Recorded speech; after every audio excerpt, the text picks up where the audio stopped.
Lawmakers work to pass another round of stimulus relief with a House vote expected later this week. It comes as Federal Reserve Chairman Jerome Powell warned the pandemic is still wreaking havoc on the U.S. economy. The economic recovery remains uneven and far from complete, and the path ahead is highly uncertain. The path of the economy continues to depend significantly on the course of the virus and the measures undertaken to control its spread. Meanwhile, if you are getting ready to file your taxes, there's an important piece of information you need to know that could affect getting that third stimulus check that a lot of folks are waiting for. Fox 5's Tom FITZGERALD joins us on the Hill. And Fitz, of course, we want to talk more about where we are with that stimulus. But what's this issue with our taxes and actually getting a stimulus check?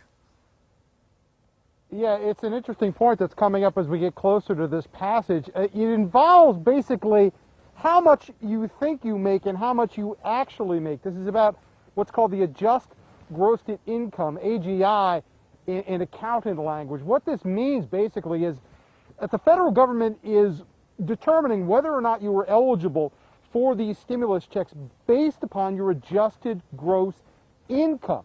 And they are basing that on the 2019 numbers. So a lot of financial advisors and accountants right now are saying that if you have a question as to whether or not you're going to be eligible, you might want to hold off on filing your taxes for 2020 right now, because it is the 2019 numbers which are going to be determining whether or not you meet that threshold for getting a check. Look, none of us are accountants here, so probably the best advice is if you do have somebody who prepares your taxes, you check with them before you do anything. So where are we at with that stimulus bill right now? I mean, there was a lot of talk about it last week, but that seems to have been tailed off. Yeah, well, it is moving forward. It cleared the House Ways and Means Committee. That is a vital step for any piece of legislation.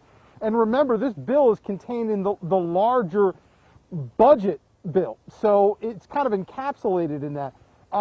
Speaker Pelosi right now is sticking by that vote probably by late this week, Thursday or Friday perhaps, but they are dead set on getting this passed, and they have the votes. All right, let's hope that they work quickly. Fitz, thanks for that update.